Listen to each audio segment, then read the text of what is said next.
Hi everyone, my name's Nicole and welcome back to A Thistle and Thread.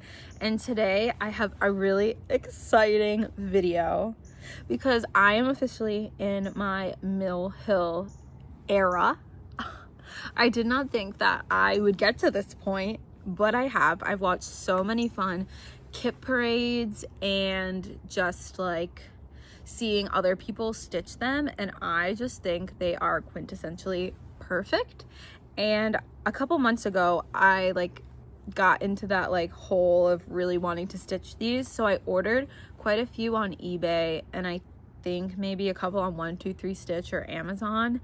So I've acquired quite the collection and I just kind of wanted to show them because I have been actively stitching on one that I'm hoping to finish this week and I'm obsessed. So I keep all of my little Mill Hill kits in this Aldi's plastic container. Sure, they're going to outgrow this container at some point because I have just been on eBay scouring all these vintage ones and all these cute kits, and they just have a lot of really cute new releases. And I'm obsessed. It has taken a lot of restraint to not order more and to actually work on the ones that I'm doing. But I have been, like I said, actively working on one, and I do have one that I did originally start before, but it's in timeout, and I'll explain why. So before I get into the actual kit parade portion of this video, I thought I would just explain what a Mill Hill kit actually is if you're a new stitcher, or maybe you're a seasoned stitcher and just really haven't come across these before and you want to get to know them a little bit more. But basically it is just a cross stitch kit all in one, and they're very unique because they are stitched on perforated paper, which I'll give you a more up close view once I show you projects that I've already worked on. And it's basically just a very sturdy cardstock, and it's very easy to see because the holes are very big. It's even easier to see than Aida. So if you're someone that struggles with maybe stitching on linen or even needs magnifying glasses to stitch on Aida, these will be perfect for you. And they're super tiny and compact. They're really great travel projects because everything's all in one, super compact. They're just amazing. I find that when it's kind of hard for me to bring stitching if I'm traveling or transporting somewhere because there's just so much that goes along with it. But these are really great because they're so tiny. Another great thing about Mill Hills is that they're also very inexpensive and you get absolutely everything with it. I believe the mini kits are, I think $8 to $10, and then the bigger kits can be anywhere between $12 to $17, maybe sometimes $20. I don't know, I'd have to do more research on that, but they're very affordable. And if you want to get into cross stitching, beading, if you're craft curious, these are a great kit to invest in and see if you like it. So for me and myself, I only have two versions of Mill Hills. I have ones that are slightly bigger that are almost 5x5-ish, sort of full coverage. They're called buttons and beads, or I have the smaller little ornamental ones. So let's get into the video because these are so fun. It's probably gonna be a shorter video today because I don't have a ton, and I don't know how much I can actually say about each little kit, but I will try to elaborate and use my words as best as I can. So sorry if you hear some noises because obviously I'm outside. The first project that I have that was actually the first Mill Hill that I have started was from the Garden Gnomes Charmed Ornament series, and this was Mushroom House. And I love this one so much, but we are in a love-hate relationship right now. This was, I don't think, the best Mill Hill to start with as not only a beginner stitcher but a beginner Mill Hill user, because it really showed off some of the flaws for Mill Hill. And for me, I am a type B person. I don't need something to be so organized, but I think you need to like organize these quite a bit before you start using them. So my biggest trepidation with Mill Hill kits, I have two things. One thing that's like not a big thing, and it's just basically a me thing, is I really like stitching with colored charts, and the chart is only in black and white, so it's easier for me to like get lost in the pattern. So I really recommend using like one of those magnet tracker boards so you can kind of see where you are, or just marking it with a pencil. My second trepidation with Mill Hills is that the floss comes just like in a bunch, and then the chart will just say like medium blue, dark blue, and it'll give you the DMC number. So you really have to take the time before you start and get acquainted with your materials. Kind of identify, okay, what does Mill Hill identify as dark blue versus light blue versus aqua, or like dark red, light red, scarlet, or something like that. And yeah, that's the biggest thing. So it's really separating your thread is going to be key and setting you up for success. And if you get lost in black and white patterns like me, just have some way to keep track of where you are in the pattern.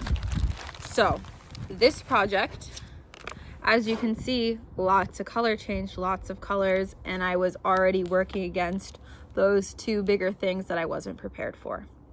So I kind of lost steam within this project, but I do love it. And now that I am also working on a different Mill Hill where I've gotten used to it, I will come back to this one. This one is not stopped forever. It needed a little break. So this is where I've gotten so far. So I've only done a little bit of the roof and part of the butterfly. And as you can see, I like started to do the beading because I was having trouble keeping track of where I was. So I was like, I'm just gonna do the beading as I go. They recommend to do it last. So that's what I'm trying to do with my next project. But I had to put this one down because it was just getting a little too confusing. But now that I'm getting used to it, it's best to choose a Mill Hill that looks like there's not as much color change, at least for your first project, in my opinion. So that was Garden Gnomes. I'll let you see it one more time. This is from 2022, so not that old. But if you're super into like collecting vintage crafting things, Mill Hills are super fun to scour the internet for, because there's a lot of really fun ones. I don't know how old this company is in general, but I've found some from the 90s, so pretty cool. So next I'll show you the actual Mill Hill project I've been actively working on this week, and I have just been in love. I have been keeping them, like my active Mill Hills, in like tiny little vinyl pouches. I got this one from Hobby Lobby, so very inexpensive, and I just love this one so much. This is from the Spring Bouquet collection, and this is Bear Canoe. It's been so nice outside, and if you don't know, I live on a lake, and I just really wanted to start to commemorate this good weather that we're having and just get me in those like summer Adirondack vibes. And there's nothing better than a bear in a canoe to do that.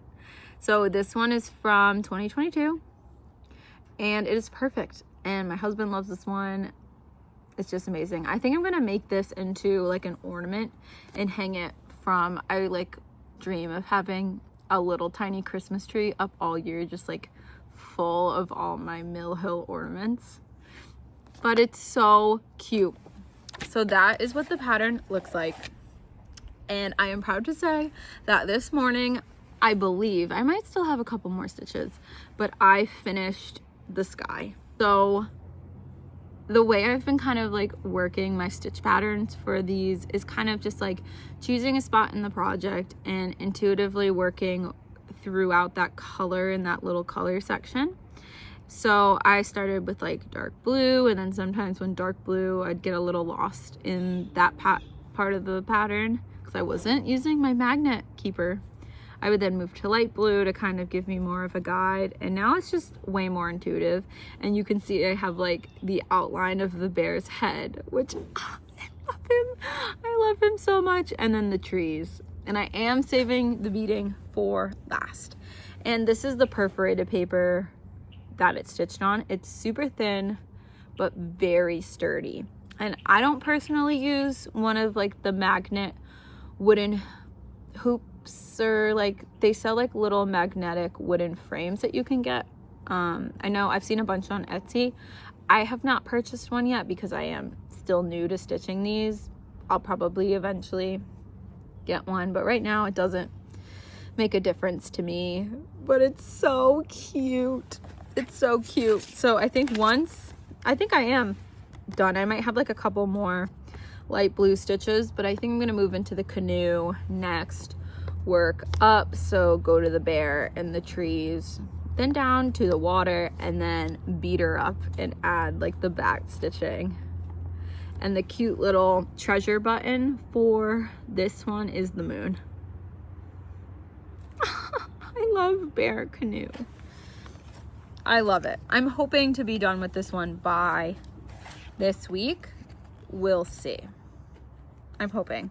And I think the way I'm going to finish this, which this is like, I mean, it's related, but it's kind of unrelated to my kit parade, but I think I'm going to like put felt, just cut it out and put felt on the back, and then do my little like hanging attachment so that I can hang it. But that's the one. Oh, I just broke my bag a little. This like frilly fraying is coming off. I should just pull it off anyway. So that is my active Mill Hill whip, which has truly made me fall in love with Mill Hills, and I'm like so excited to dive into my stash.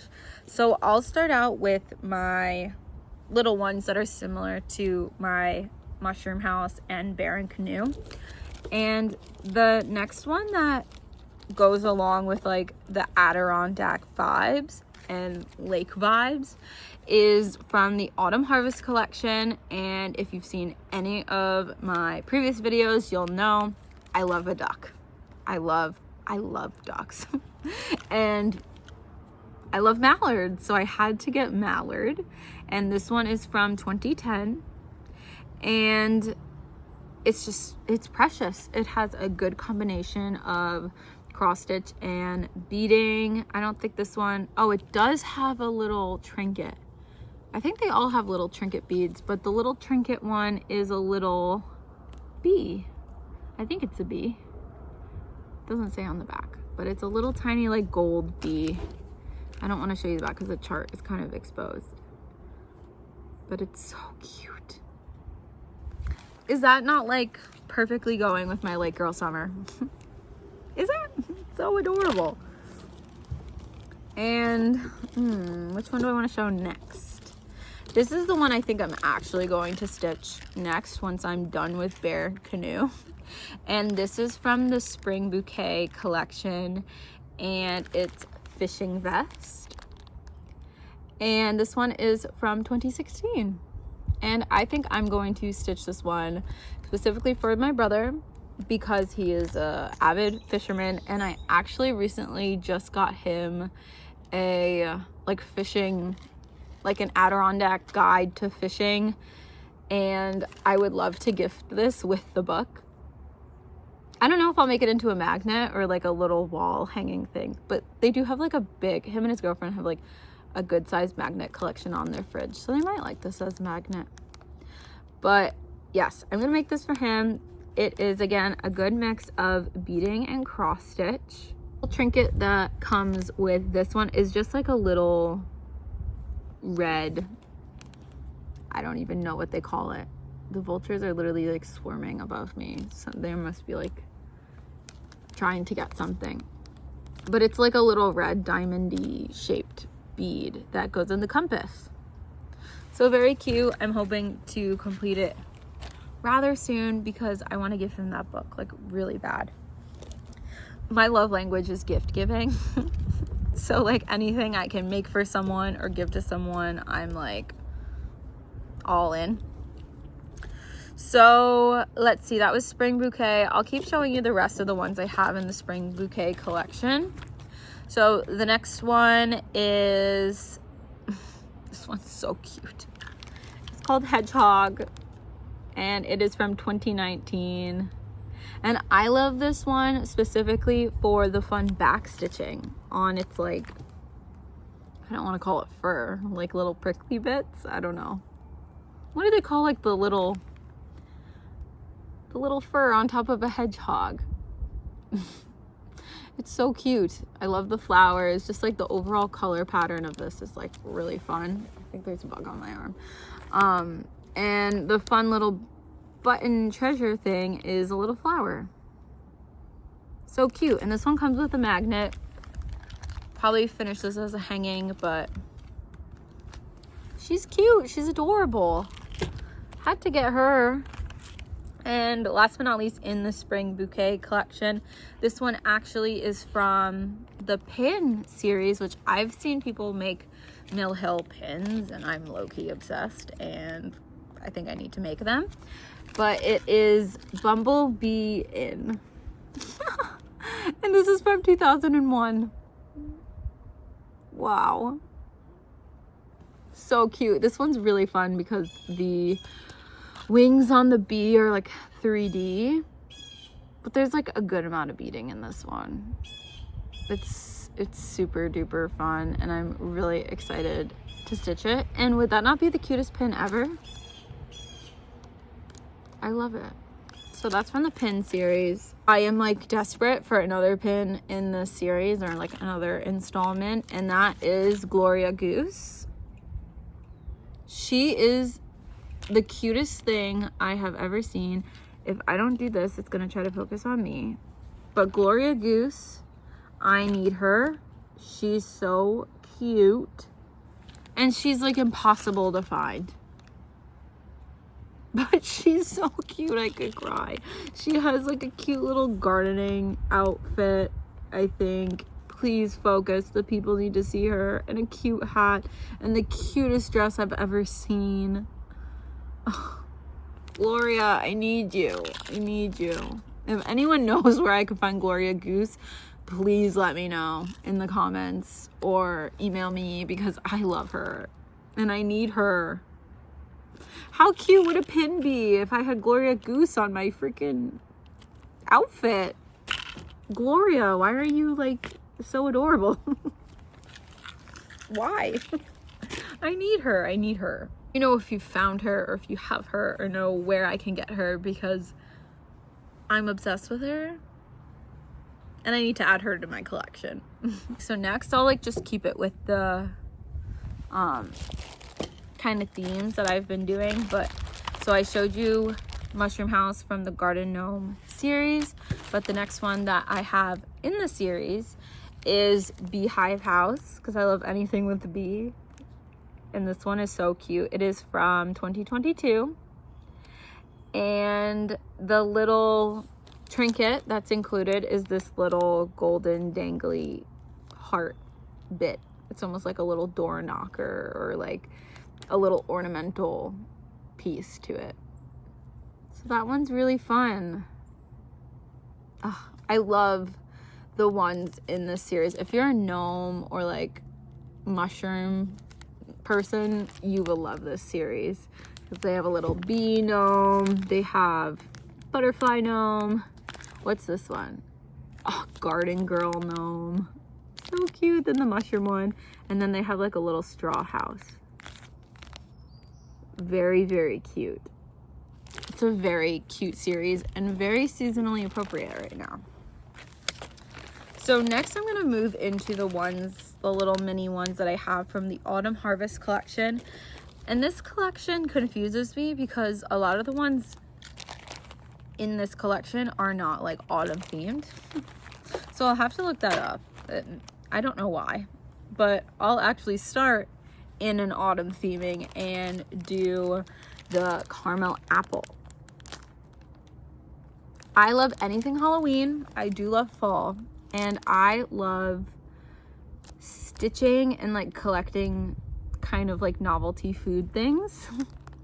And this is perfect. I envision like a Mill Hill themed food tree. And this is perfect. This one's really fun because it has fun beadwork, like this little dangly bit on the caramel apple. Just so unique. And I can't see like when this one came out. I don't think it's like that old. The chart's in front of it. But that's caramel apple. Adorable. Next in the Autumn Harvest collection I have, which is this one's very spring, is Berry Jam. And this one is from 2012. This one does have a lot of color change, but the pattern's very repetitive, so I don't think it would be like hard to keep track of where you are. That one's really cool. Did I say this is from 2012? This is from 2012. But that's Berry Jam. So cute. So adorable. Next, I have another mushroom one. Anything with a mushroom, I'm like, oh, take all my money. But that's Red Cap Mushroom. And this is from 2020. So it's a little pandemic baby. So cute. This one looks fun. I think this is the mushroom one that I am most looking forward to stitch because it's not like a ton of color change. I think it would work up very quickly. And the little treasure to this is a tiny little ladybug. Oh, it's so cute. It's so cute. So that's Red Cap Mushroom. Adorable. So last but not least of like my little Mill Hill small kits, I have, which is, this one's very on brand for me as well. I have Princess Carriage. It's so like Disney fairy tale inspired, and I got this one specifically because it reminds me of a Disney wedding, because I got married in Disney and I thought this would be like a really cute wedding tribute piece, because a lot of Disney brides will like come out in Cinderella's carriage, which looks super similar to this. I personally didn't do that, but it just reminds me of it. So it's just a cute little wedding piece. And this one came out in 2014. And I really like the color palette. It's super fun. And I'm really excited to try these stars. I forget what this stitch is specifically called. I've done it in embroidery technically, but I've never done it in cross stitch, which I'm sure it's like similar, but it's very cute. Very cute. So that was all of my little mini Mill Hills, and next I'll just move to the couple of larger ones that I have specifically from the Button and Beads collection. So the first one I have on the top of my like pile in my little basket is from the spring series, and this one I got specifically to make for my brother, and that's Rainbow Trout. And this one's 5.25 inches by 5.25. And I just love it. I love the color in this one, like the pinkish red and the greens. I just think it pops so much, and it's on a light blue perforated paper for its background, which I think all of these kits, oh, the kits are on different perforated papers, but I just really like this color. And the little treasure that comes with it is a little dragonfly. So cute. And that's really exciting. And for these Button and Beads kit, I think for all of them, I think they have like a universal kind of frame size that Mill Hill makes that goes along with these kits. So I will definitely be purchasing the frames because I think they're also like inexpensive, and it'll just be like a nice little pairing. So that's gonna be a gift for my brother. I'm not probably gonna get this one done like anytime soon to give him his other gifts, but eventually he'll get that one. And next one, what do I want to show? Well, I'll show this one because this one I also purchased as a gift specifically for my husband, and that is Ski Dog. So I got this one for my husband because he is like a very avid skier. He works on ski patrol at our mountain, and we have a golden retriever. So like, how could I not? I'll probably give this to him as a gift, hopefully this coming winter. And the little treasure is, oh my god, this is so cute. I can't even hold myself back. But it is a little present with a little red bow. And this is actually, I guess Mill Hill had an original collaboration with, I believe it's called Just Another Button Company. And they're like little ceramic buttons. Now they've transitioned to, I think, like wood or plastic. I don't know. But this is one of the original ones from the collaboration. So it has the really cute button. Oh, so adorable. It is so cute. This one is the same size as the fish one. So he's gonna love that. He's gonna love it. And as I'm looking at the other ones in this collection, I've been eyeing this one. This one's called Aurora Borealis. And I know it has glow in the dark like thread and beads. Is that focusing? Ugh. I love that one. That one would look so cool. But yeah. That's little ski dog. That looks like our little Sophie girl. If she was a ski dog. Okay. The other ones were not gifts. These were just purchased for me. But this is, or for myself, I should say. This one is absolutely adorable. This is Mouse House. And it is from 2016. I mean, how could you not? This is one of the whimsiest, cutest things I've ever seen. Little mice living in a pumpkin house. And the bead or button in this one is a little tiny sunflower. So very precious and cute. I have seen people stitch, ooh, a bunch of leaves. I have seen people stitch this one before, and it looks so good. Looks awesome. So I'm very excited to do this one. And then another one that I have, this is actually my mom's that I borrowed for this video. And this is from the Autumn series, and it's called Pumpkin Patch. Just like a really fun autumnal piece. And this is from 2006. So really, really fun. The ornamental piece that comes with it is the little flower. And I just noticed, I don't know if this comes with, I'm sure it does, comes to make it. You also make this like little separate side piece thing that you glue on. That's really cute. That's adorable. The little crow. How fun is that? That's adorable. Ugh, there's so many bugs flying around me right now. I hope you can't see them. But last but not least, I have a spooky one, ending on a spooky note. And this is from the Autumn series, and there's so many cool ones to this collection.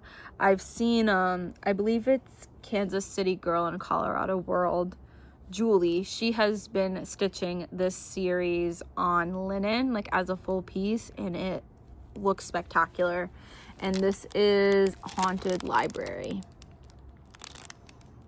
Doesn't that sound like such a fun idea, like stitching this as like a spooky town on like a full piece of linen? Ugh, I love that. The little treasure that it comes with is this like cute little ghosty. This one looks so cool. Like when you look up close in the camera, you can really tell.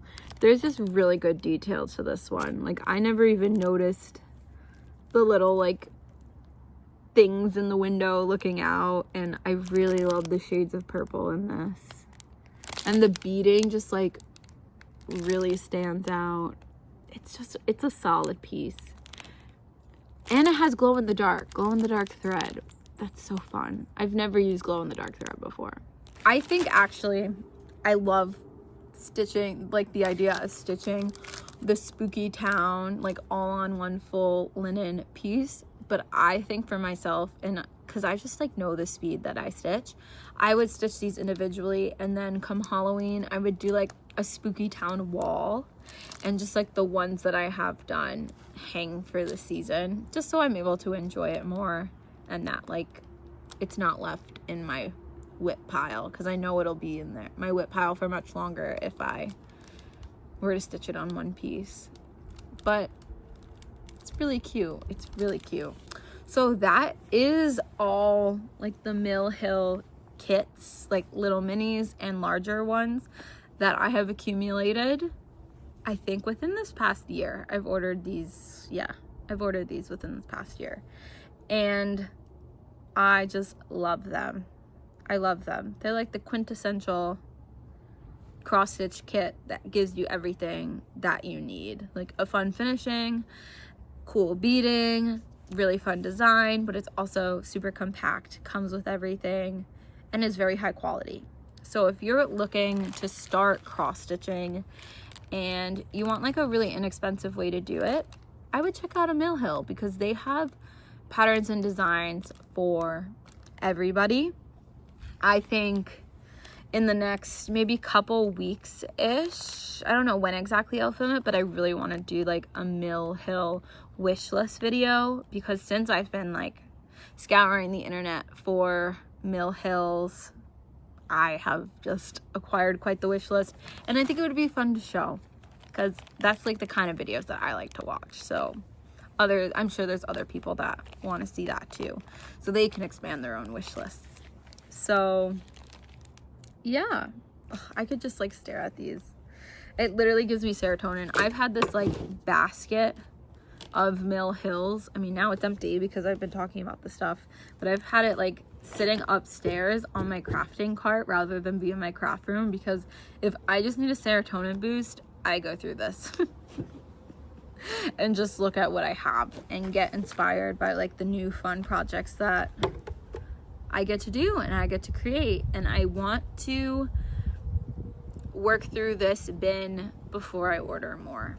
I don't have to work through all of them, but I want to accomplish some of them, so I'm not just like, you know, buying. I'm also doing. So yeah, that was on my Mill Hills that I just love so much, and now I'm just putting these away messily back in the container, which I will organize later. And once I finish Bear Canoe, I will let you guys know, because it's coming. It's coming soon. Get ready. And I just love it. I love them so much. So go check out Mill Hills. You can get them really at any LNS or any like cross stitchy shop online. They're super popular. Get your hands on them. They're very inexpensive unless you find a really cool vintage one. Then they can be pricey. But you know what? You only live once. You only live once. I don't judge. Spend the money. Spend your money on what you want. So yeah, that is it for today's video. I hope you enjoyed. I hope you found some new Mill Hills that maybe you want to get. I know Mill Hill just dropped a collection, and specifically their newer buttons and beads collection, and there's so many that I want. There's so many I want. So yeah, I'm gonna stop talking now. It's always so hard for me to end videos because I'm just like, let's catch up. But thank you guys so much. You can find me on Instagram. I always forget to plug my socials, which, I mean, I don't have that many socials, but Instagram, you can find me at thistleandthread with 2 D's at the end. And if you would like to email me, you can email me at thistleandthreadyt@gmail.com. So thank you guys so much. I appreciate you being here with me, and I will see you in the next one. Bye.